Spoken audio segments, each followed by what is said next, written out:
The Life and Teachings of the Masters of the Far East, Volume 1, Chapter 7. Thursday morning the sun rose clear and beautiful, but instead of pushing on as we had expected, we were told that we would wait where we were until the trails had dried and the rivers had receded so we could proceed more comfortably. We were all fearful lest our provisions should be exhausted, and one of our party voiced this fear. Emil, who had charge of the whole outfit, came to us and said, "You need not fear. Does God take care of all his creatures, both great and small? And are we not his creatures? You will see that here I have a few kernels of corn, or corn seed. I will plant them. By this act, I have definitely said that I want corn. I have formed corn in my mind. I have fulfilled the law, and in due season it will come forth. Is it necessary for us to await the long, arduous process that nature in her slow growth and unfoldment will take in order to grow corn? If so, we would be obliged to wait a long, hard time to obtain it. Why not use a higher or more perfect law given us by the Father to produce it? All that is required is to become quiet and visualize or idealize corn, and we have corn cured, ready for use. If you doubt it, you can gather it, grind it into meal, then make it into bread. There, before us, was corn, grown and cured so that we did gather it and grind it, and afterwards made it into bread. Then Emil went on to say, "This you have seen and believe, but why not use a more perfect law and bring forth a more perfect thing? Or exactly what you want, bread. You will see by using this more perfect, or as you would say, more subtle law, I'm able to bring forth exactly what I need, bread." And as we stood there spellbound, a large loaf of bread was in his hands. Nor did the supply stop until there were 40 loaves upon the table before us, placed there apparently by Emil himself. He remarked, "You see, there is sufficient for all. If not sufficient, more can be supplied until there is enough and to spare." We all ate the bread and pronounced it good. Emil continued, "When Jesus at Galilee asked Philip, 'Whence shall we buy bread?' he did this to try him, for within himself he knew full well there was no necessity to buy the bread needed to feed the assembled multitude, nor to secure it through the material market then in existence. He saw the opportunity to prove his disciples the power of bread leavened or increased by the Spirit. How often man in the mortal concept thinks as did Philip. He was calculating, as human consciousness is calculating today, from the visible supply on hand, thinking he had only so much bread, or so much supply, or so much money with which to buy.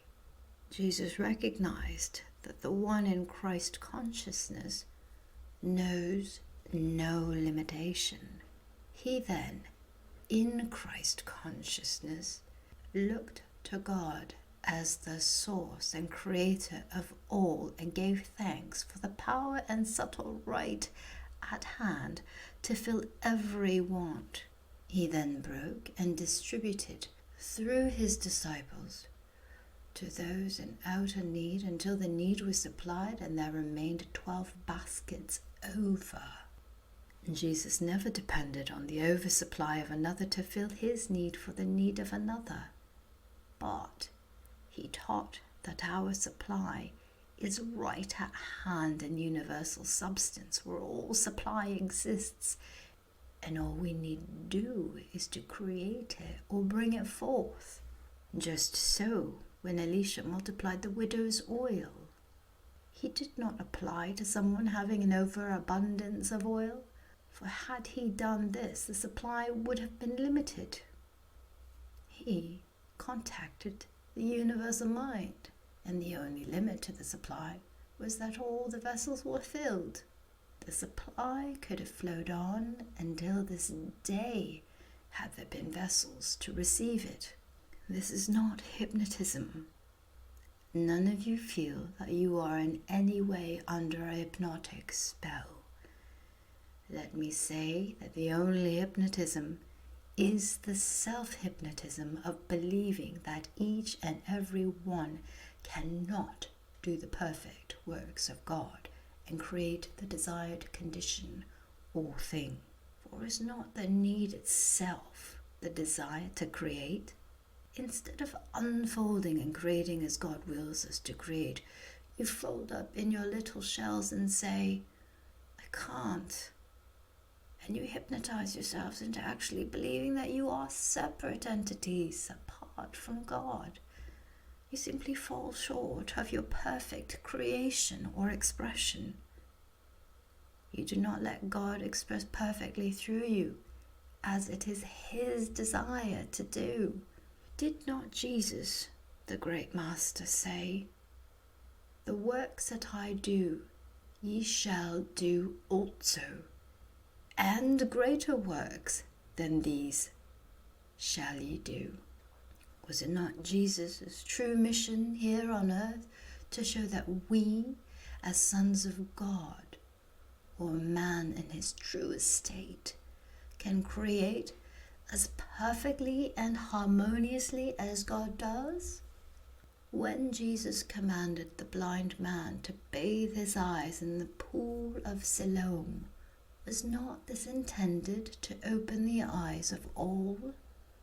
All were to see that Jesus was sent by the Father to show us that the Father intended us to create exactly as He creates.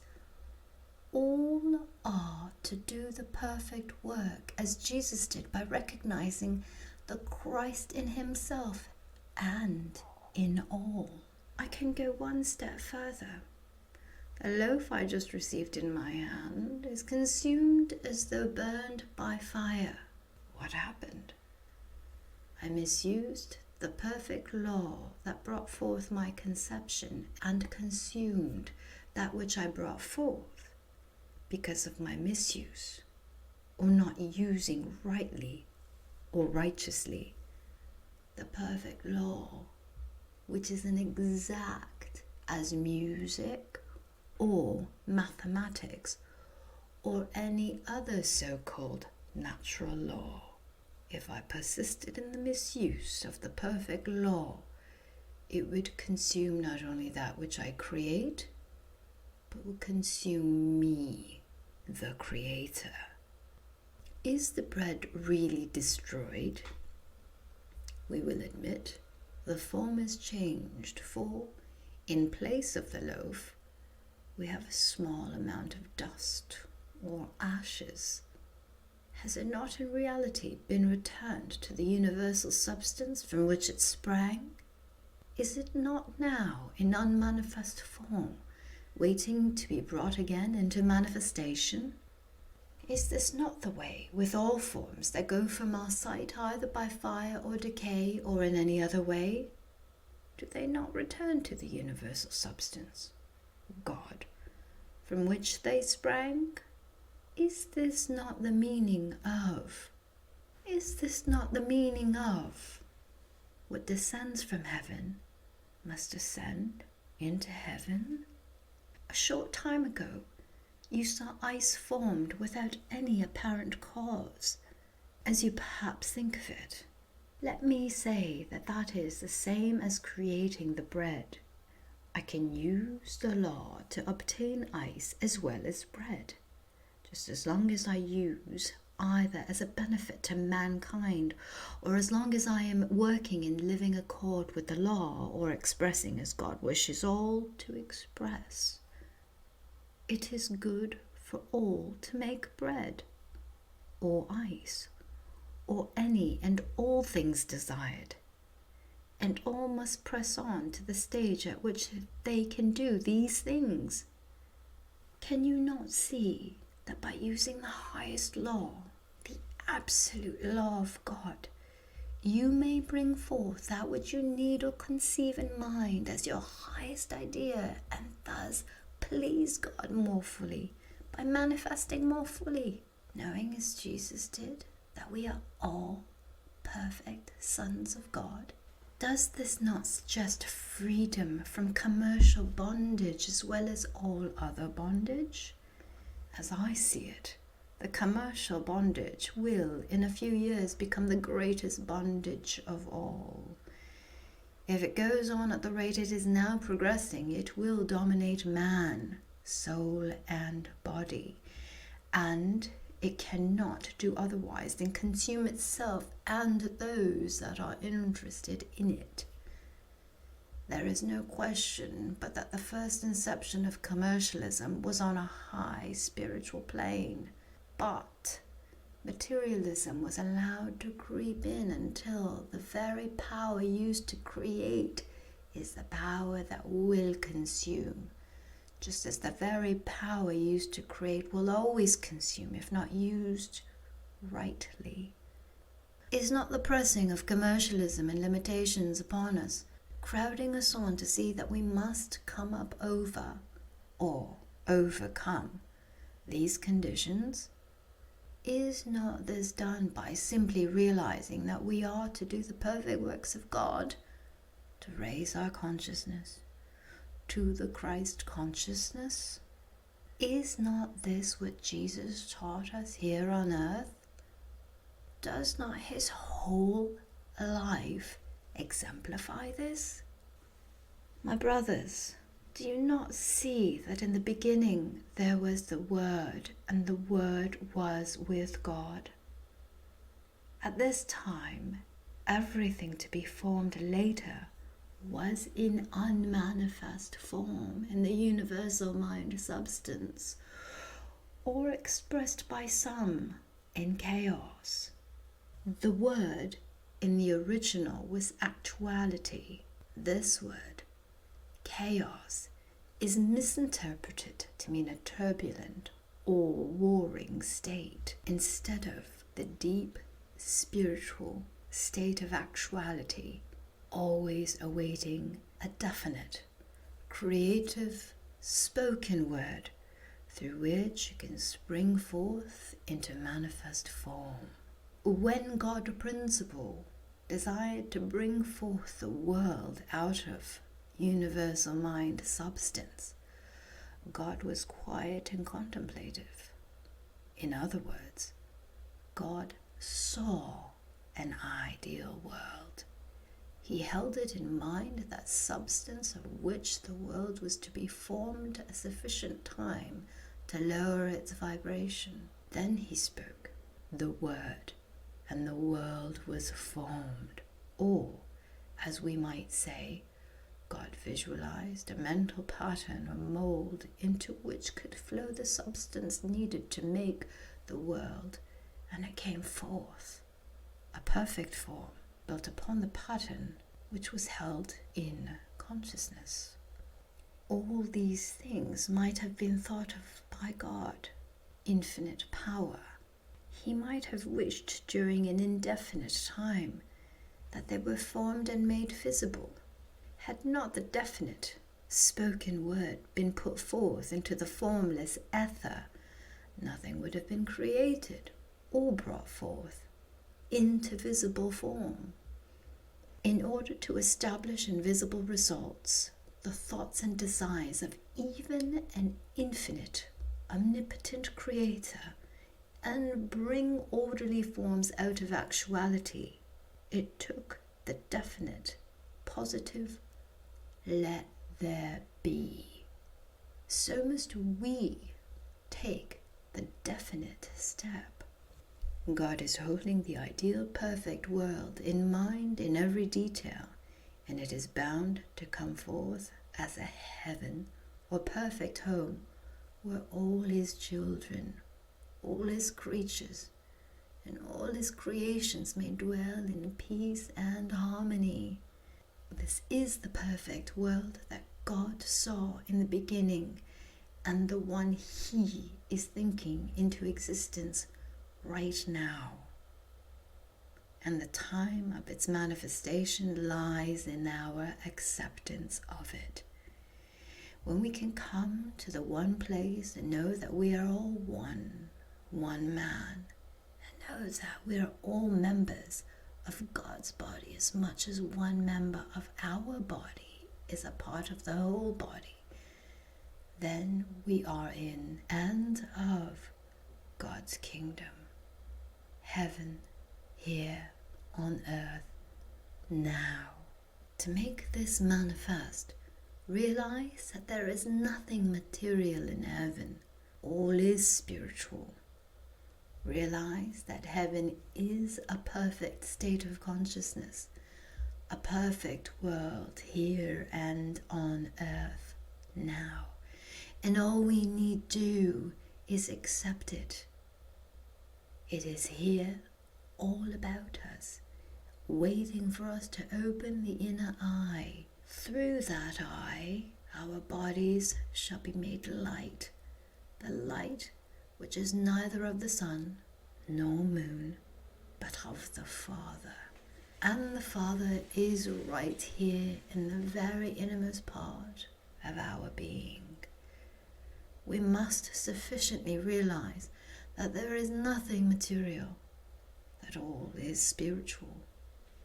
Then we must think of that wonderful God-given spiritual world which is right here now, if we can realize it. Do you not see that God created all in this way? Did not God first become quiet and contemplative and see the light? Then he said, "Let there be light." And it was so. In the same way, he said, "Let there be a firmament." And it was so. And likewise, with other creations, he held each form or ideal steadfast in consciousness, then spoke the word, and the ideal was brought forth. Just so with man. God said, "Let us make man in our image, after our likeness, and give him dominion over all." God, all good, created all things good. Man, the greatest and last, with full dominion over all. Then man saw only good, and all was good, until man separated himself from God and saw duality, or two. Then he, by his thought, created two, one good and the other the opposite. For if there were two, they would be opposite, good and evil. Thus evil came through man's perfect power to express or bring forth that which he gazed upon. If man had not seen evil, evil would have been given no power of expression. Only the good would have been expressed, and we would be as perfect as God sees us today. Would not heaven always have been on earth as God sees it, and as we must all see it to make it manifest? Jesus had a perfect right to say that he came from heaven. For did not all come from heaven, the great universal mind, substance? Since man was created in the image and likeness of God, did not God give man the power to create exactly as he creates? And does not God expect man to use that power as freely as he uses it? And exactly in the same way, by first perceiving the need, then conceiving the good, the ideal, with which to fill the mold that we hold in consciousness, and which is to be filled from the universal mind substance, then sending forth the word that it is filled, that it is so, and it is good. Jesus, when he was crucified, gave his flesh, the outer, what we see of the body, to prove that there is really a deeper or spiritual body, and it is this spiritual body that he manifested when he came forth from the tomb. This is the body of which he spoke when he said, "Destroy this temple, and in 3 days I will rise it up." He did this to show us we have the same spiritual body and that we can do all the works that he did. There is no question that if Jesus had wished to do so, he could have saved himself.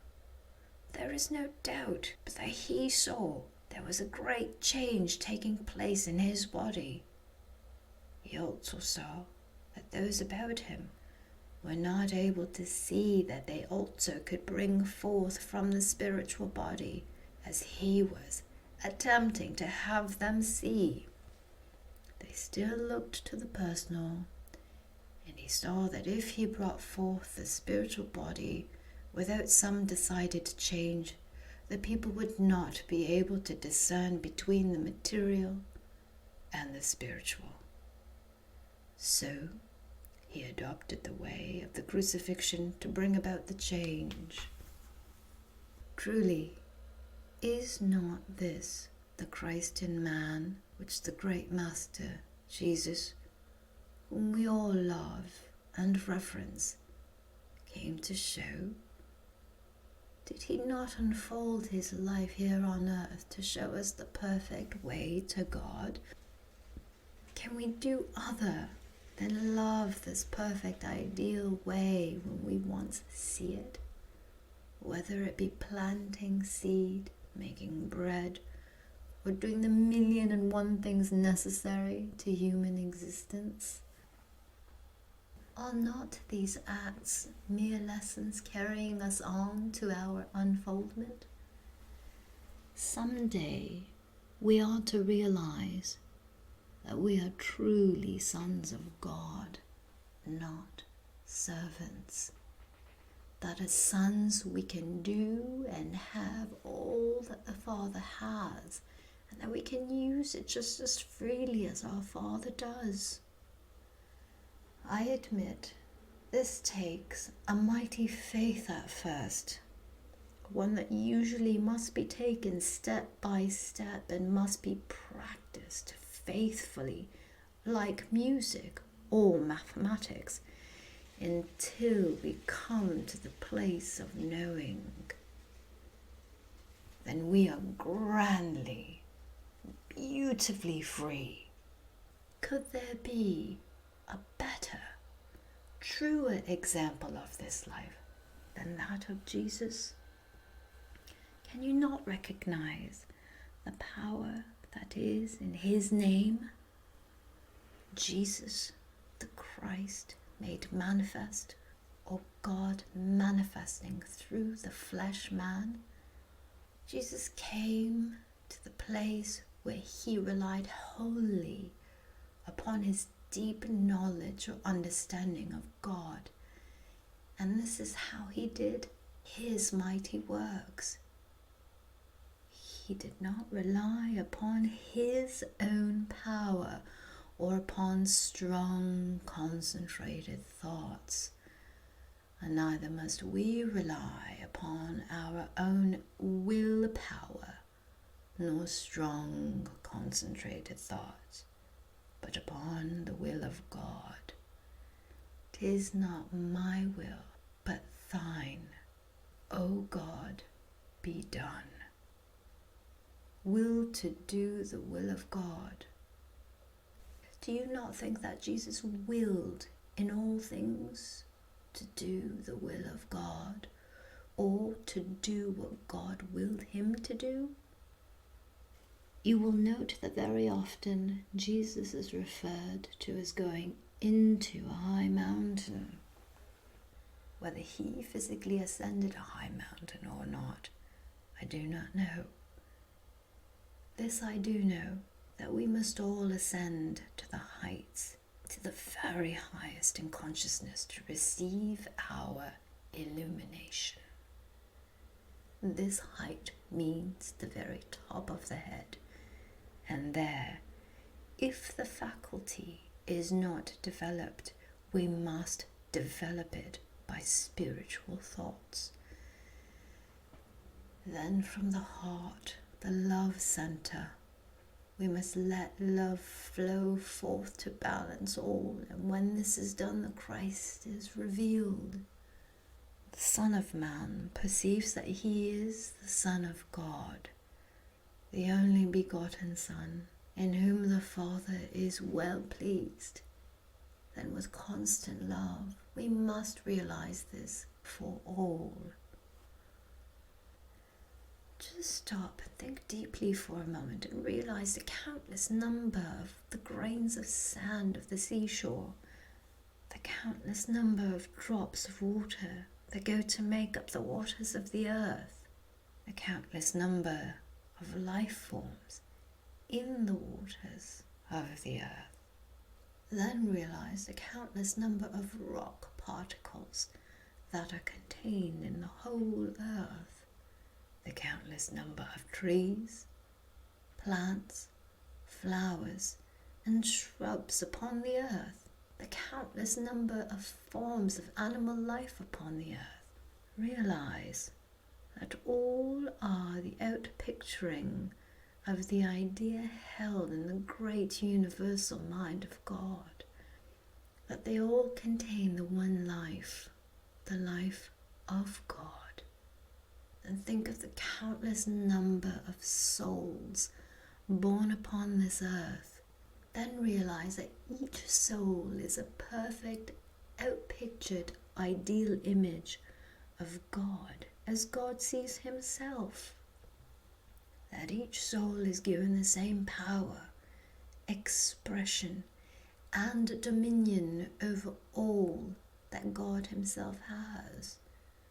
Do you not think that God wills or wishes man to unfold these godlike or God-given qualities and to do the works that God does through the inheritance given man by the Father, the one great universal mind in all, through all, and above all? Then realize that each person is an expression, all pressing out from the unseen, the spirit, into visible form, a form through which God loves to express. When we can realize and accept this, we can truly say, as Jesus did, "Behold, a Christ is here." It is in this way that he attained his mastery over the worldly or flesh self. He recognized, claimed, and accepted his divinity, then lived the life just as we must do.